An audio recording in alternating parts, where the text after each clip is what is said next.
kagum lah dengan NGO ini. Okay, baiklah. Okay, baiklah. Lebih dahulu saya akan perkenalkan diri saya. Nama saya Ammar Auza'i bin Zamri, berumur 23 tahun, asal daripada Negeri Sembilan, dan kos saya di UKM, Universiti Kebangsaan Malaysia, adalah Sarjana Muda Pendidikan dalam Sukan dan Rekreasi.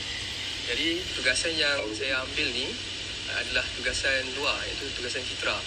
Saya kena lengkapkanlah dengan interview NGO tempatan. Okey. Baiklah, boleh kita mulakan Kapten Amdi? Boleh. Baiklah. Soalan satu.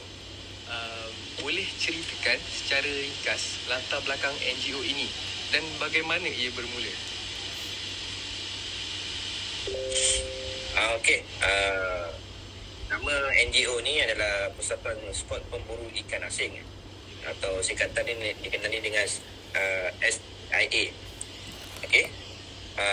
Sebelum kita tubuhnya SPIA, okey, sebelum ni dikenali dengan nama Skot Pemburu Komuniti Pemburu Ikan Bandaraya, KPIB, di mana pada tahun 2023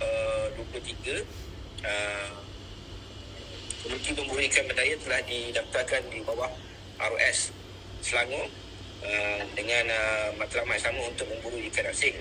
Dan setelah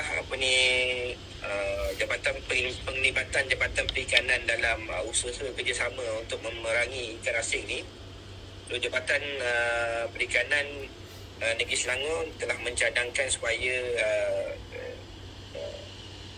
KPIB ni ditukar nama ataupun diperluaskan skop kepada ikan asing yang lain, tak tertentu kepada ikan bandaraya saja. So kita fokus kepada ikan asing yang lain selain daripada ikan bandaraya. Jadi dengan adanya komuniti pemburu ikan bandaraya ni, kita telah upgrade ataupun kita perluaskan skop, maka terbentuknya Persatuan Sport Pemburu Ikan Asing, SPIA.